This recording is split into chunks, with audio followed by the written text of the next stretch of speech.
Hey guys, and welcome back to our Express Workout series, where we help busy people like you stay consistent with your workouts by offering short workouts you can do in real time at any time.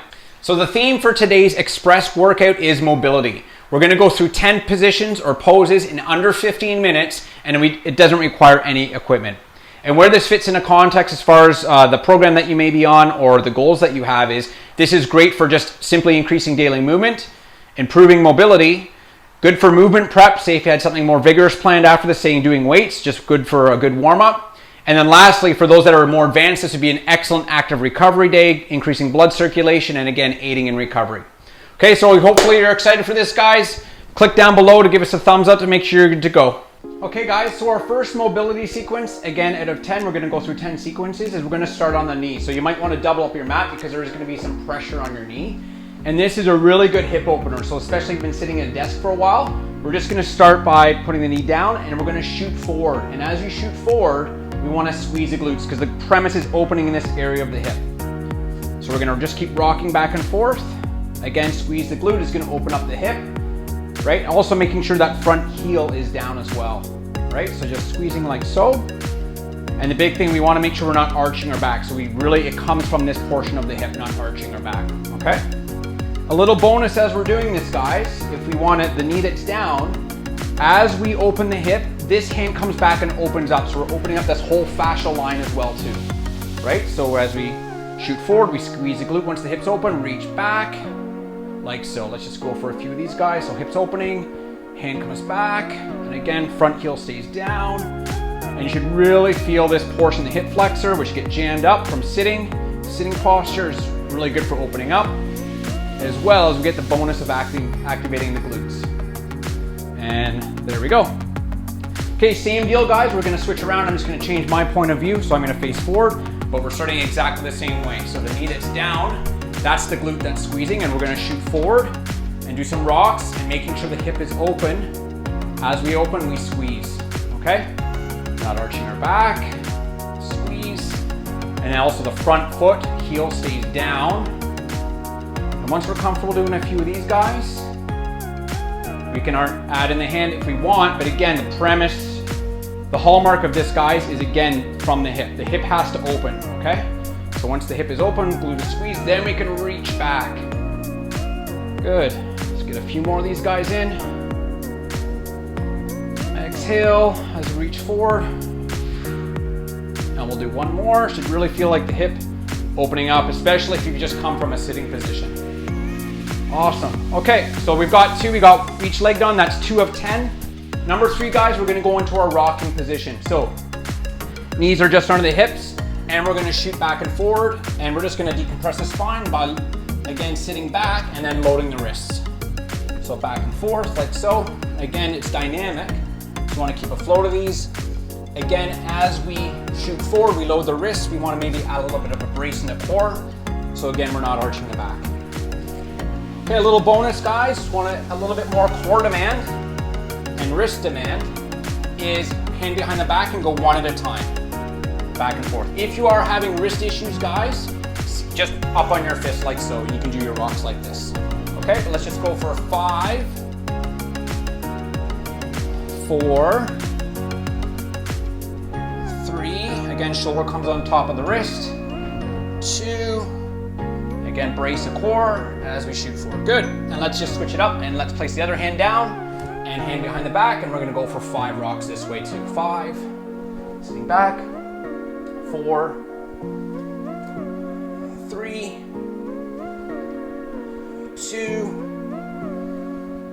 and 1. So that is our third sequence. Moving on to our 4th and 5th, which is we're going to come up to our fingertips and we're going to open up the T-spine. So that's the region of the spine. We can get compressed and jammed down from, again, sitting posture. So up on our fingertips, or again, you could do it on your fists.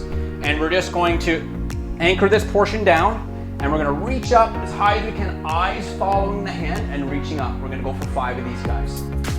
Okay, opening up, reach, 4, reaching up, 3, eyes follow the hand, 2, I said 5, but you know what? Let's do 8. That is 5. Let's go for 3 more. Reaching up, 3. Big reach, 2. And there we go. Okay, I'm gonna just change position so you guys get a different viewpoint, but same premise. We're in our kneeling position, fingertips or knuckles, and we're gonna go for eight openers, right? So we're gonna eyes follow the hand as high as we can, and for 8, 7, you may notice one side's a little tighter or looser than the other side, 3, 4, 5, 6, 2 more, reach, 7, last one, up we go, and 8, awesome. Okay, so now we're poised to go into our squat hold position. So again, if you've been to this channel before, you've probably heard me go into how important this movement is. So again, starting with the feet, should be toes straight ahead, just under the hips, and we're gonna sink down to our squat position. So we're gonna hang out, and I have time to go into put my teaching hat on and express or build a case of why we need to do this mobility training. Guys, this should be an easy, natural position for us, right? It's, again, we're born with this position. If you wanna see how easy it is, just pay attention to a toddler next time you're out and about, playing in a sandbox, they can easily get to this position. If you're having trouble with this position, is because our joints are not functioning optimally, right? So think of every joint has degrees of range of motion, right? Like our wrist joint has extension and flexion. Consider these bookends of normal range of motion, right? So what happens over time, if we do not tax or expose our joints to these end ranges, right? Like our ankles or hips or back, we are gonna lose those ranges of motion. And what happens, unfortunately, over time, that's what turns into aches and pains and injury, and then, ultimately arthritis, and that's when we have real mobility issues, right? So the idea is we wanna have mobility as part of our practice. And again, guys, walking is great. I know a lot of people are trying to stay active walking, that's amazing, but we do not get those ranges exposed of our ankles, hips, and shoulders when we're walking. So this would be a great complement to your walking routine. So that was probably about a good minute, so let's just shake it out. Okay, so next one, guys, we're gonna be in a standing position, and we're actually gonna go into a forward fold. So ideally, if we have good mobility, we should be able to touch our toes with a relatively straight knee. No problem if you can't, you just bend the knee to touch the floor, right? So we're gonna touch the floor and just walk ourselves out, right? So reach, touch your toes. Again, just baby steps walking out, and we're just gonna come into a high plank. Okay, again, you could hold on your knuckles if you wanted to, and then we're just gonna hold here and then walk ourselves back.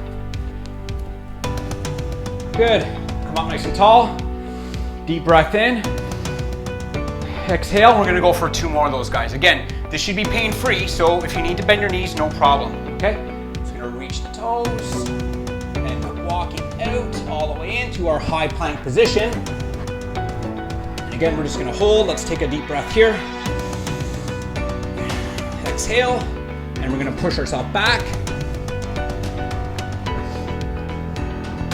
Nice and tall, okay? We're gonna do 1 more, but we're gonna stop and hang out in our plank position because we have our next sequence coming out of that position, okay? So same thing, 1 more time. We're gonna reach, touch the toes. Okay, walking out to our plank position. Okay, now in this position, guys, we are going to drop 1 knee. One way of doing it is just dropping 1 knee and bring the other foot beside your hand, right? So it's on the outside of this hand here, okay? So this I like to call the Spiderman position, and this one here is a really good one as far as, again, getting those end ranges or bookends of our hip, right? So we're getting exposure of hip extension, so the hip flexors are getting opened here, and then hip flexion, right? So that we're gonna get the glutes on this side. So you may find, if this is really arduous, guys, no problem. You're probably gonna find a little relief in this position here, and just hang out here and breathe. Ideally though, guys, as we're doing this, the heel stays down. We're trying to get our chest and torso as low to the ground as possible, right? So we're gonna sink down and just, again, nice and low, and you'll notice that's really gonna heighten the stretch on that adductor on the front leg. So in this position, guys, it's gonna rock back and forth, And as we're doing these sequences, guys, you may notice that some are a bit harder than others. That may be a sign to maybe even just pause the video, hang out a bit longer, right? Or you can do it more frequently as well too. So this position myself personally, guys, I do this about 3 times a week for about 3 minutes in each position, right? So we're just gonna hang out for about a minute. But again, 2 to 3 minutes is ideal for making more permanent changes into our mobility. And back and forth, that's it. Again, nice and low. And again, guys, a test, we should be able to take a full deep breath. If you can't, it's too intense, just back off a little bit. We should be able to breathe through all of these, guys. This is all should be pain-free stuff. Okay, and so let's walk it back into our high plank, and let's go to the other side, but I'll change my angle so you guys can get a different viewpoint. So my other side now is gonna come down, hands on the ground, like so. And I'm just oscillating back and forth, right? Back and forth. So now again, this hip is getting exposed, chest nice and low to the ground, back and forth. Again, guys, you can pause the video at any time if you want to hang out in these positions a bit longer. Again, as we do more of these videos, you may find these are, some sequences are better than others. You can always go back. And again, they're all under 10 minutes. Most of them are under 10 minutes, so you can easily sneak them in to a movement break each day. And again, this would be a great complement to a walking routine. Back and forth. Again, you must be able to take a deep breath. If not, we can just back off, like so. Breathing. And coming out, like so. Okay. Our last one, guys, is called a shoulder spin up. So this is one of those ones I took a course with Dr. Kelly Starrett again about shoulder rehabilitation. And so part of it is, again, why do we have shoulder problems or we lose ranges? Because we don't touch these end ranges. So the first one, guys, is we're gonna reach up overhead. And I'm just gonna come to my knees so you guys can see, but you're gonna be standing, and as you reach overhead, your hands are back like this, right? And then when we shoot our arms back, we're getting end range to this. So it's gonna look like this and this. And we're just gonna swing our arms back and forth, gently, okay? So at the top I'm here, at the bottom I'm here, not moving my torso, right? Because we wanna capture these end ranges here, end ranges here. So again, if you are experiencing some shoulder pain, no problem, back it off, go a bit slower. Over time, you will get to these end ranges. And again, to really warm those shoulders up, guys, I'd recommend doing these. So we're gonna start a few more in this position. Back and forth. Again, torso's not moving. And then the last one, we're gonna go like this. So we're gonna go this way. So again, capturing these ranges. So again, start off nice and slow. Should be pain-free. If there is crankiness, just go very subtly, nice and slow. And then over time, we can go to even a bit further and a bit more vigorous, a bit faster back and forth. So again, there's a lot more angles that you can capture, but just for now, let's just stick with these two. But again, this feels great on the shoulders. Again, for movement prep, this is one of my favorites, you know, before a weight day, just getting the shoulders going. Getting blood flow going, getting that fascia loose around the shoulder girdle. Okay, especially if you're doing any upper body workout at the gym, this is a great movement prep beforehand. And we can finish off with a big reach, inhale, and exhale. And there we are, guys. So congrats, thanks so much for watching. We got our whole body moving in under 15 minutes. Hopefully you're feeling really good. So another thing about these workouts, guys, is I want you guys to think of them as stackable. And what that means is, let's say we've come here, we've had 10 minutes, we've moved a little, we're feeling a little bit better, we may discover we have a bit more energy, or maybe we have more time. Will this workout stacks on top of the next one that's recommended? So when this video is over, if you have more energy, more time, go flip right into the next video, or you can go into my mobility playlist, workout playlist, and kind of choose your adventure and just kind of keep going. That's the idea. It's just to kind of stack movement, accumulate movement throughout the day. Okay, guys, so thank you so much for watching. Again, always recommend any comments or suggestions for future videos. And then again, it would be really helpful if you guys could subscribe if you haven't already and share with others. Thanks so much, guys, and see you on the next one.